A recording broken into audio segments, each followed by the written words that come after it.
No, not exactly sure. I turned it on. The Lord has been kind of talking with me tonight. I just want to make sure that if there's something He wants to say, that I'm doing that.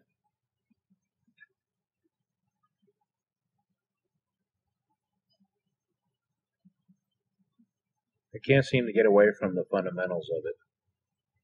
I can't seem to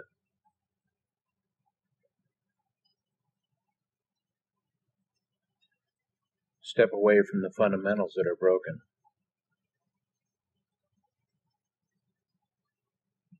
I mean, I see salvation as an end. You know, what was ugly and nasty and dirty and what was broken has been made clean.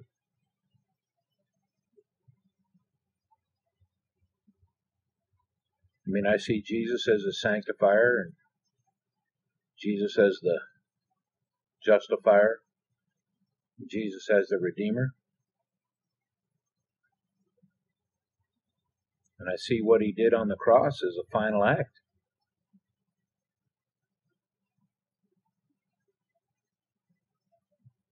I see it as a separation between flesh and spirit. I mean, Christ gave up His flesh, submitted Himself to death, and then returned. New flesh, new spirit. Thomas put his hand in His side.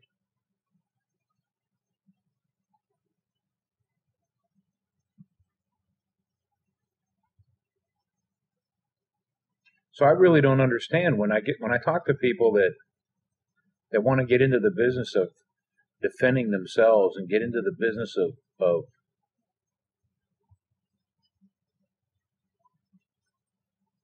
self-improvement, or to get into the business of improving others. I don't understand that. I don't understand. I really don't understand that. I mean, to me, the gospel is so infinitely simple.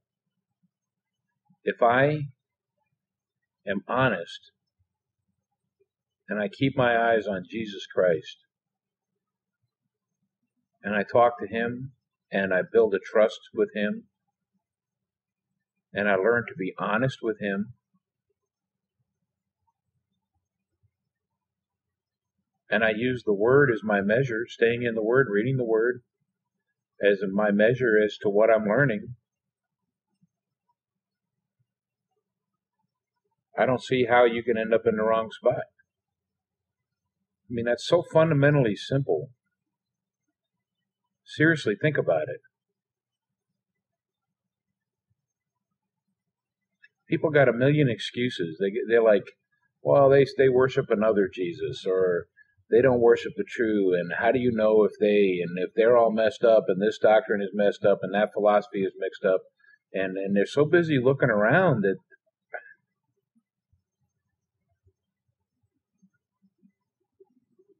they're so busy looking around. And I'm going to pause because I got a helicopter coming.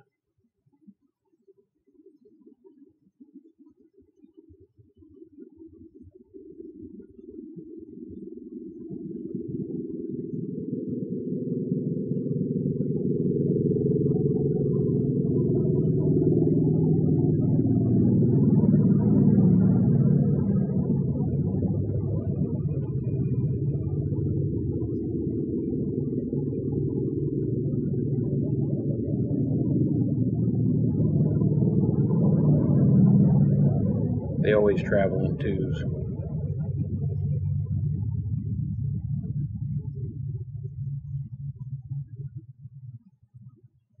I mean, at what point does someone get to the place where they reject that doing exactly what I suggest will result in anything but the absolute blessing of God? I mean, if you talk to Jesus and come to trust Him and you're honest with Him and you take what you learn through that relationship to His Word, and you're faithful to do that, how can you end up in the wrong place? The answer is you can't. See, I think the problem is the church doesn't trust God. Like maybe God isn't strong enough. Maybe the Holy Spirit isn't powerful enough. Maybe the God that brought them to the understanding of the truth isn't powerful enough to bring others to the understanding of the truth.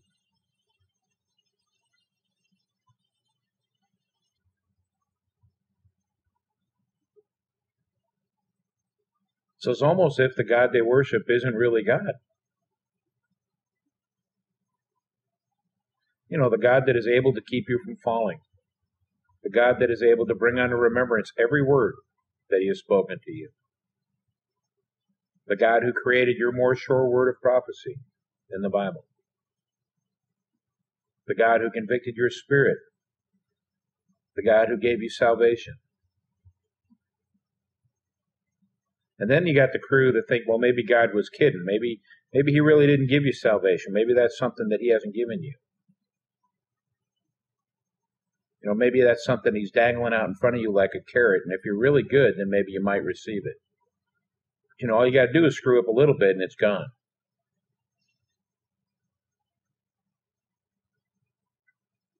That's a false God.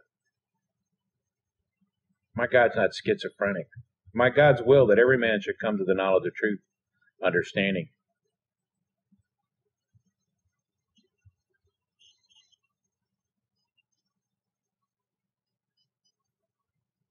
So maybe this is like a form of reasoning. Maybe what I'm doing is I'm trying to reason with you to hear the words, those of ears to hear and eyes to see, to get in the Word and read it and see that what the God that I'm talking about is your God.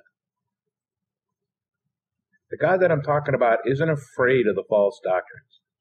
The God that I'm talking about isn't afraid of the devil and his manifestations. The God that I'm talking about doesn't even fear your own uncertainty or unbelief.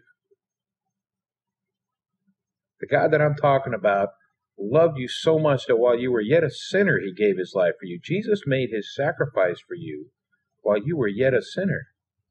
You weren't even a Christian yet.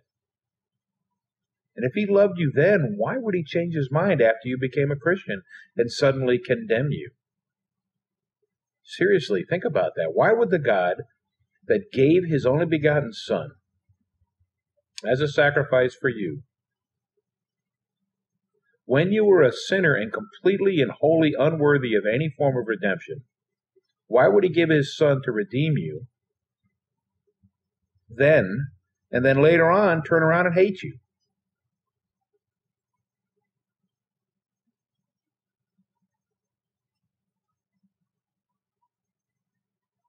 I think the problem is we get so wrapped up running around chasing after ghosts that we don't understand the fundamental, the beginning, the ground floor, the first and single most important thing, and that's the relationship with God.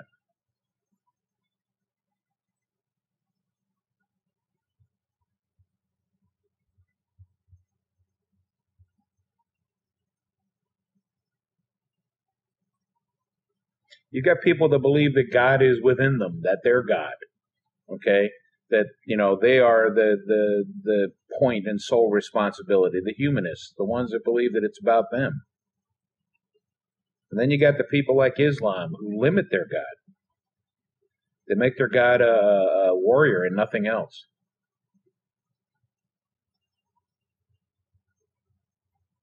And then you get the ones that are waiting because of their traditions and philosophies. They didn't even see the Messiah. They completely missed him.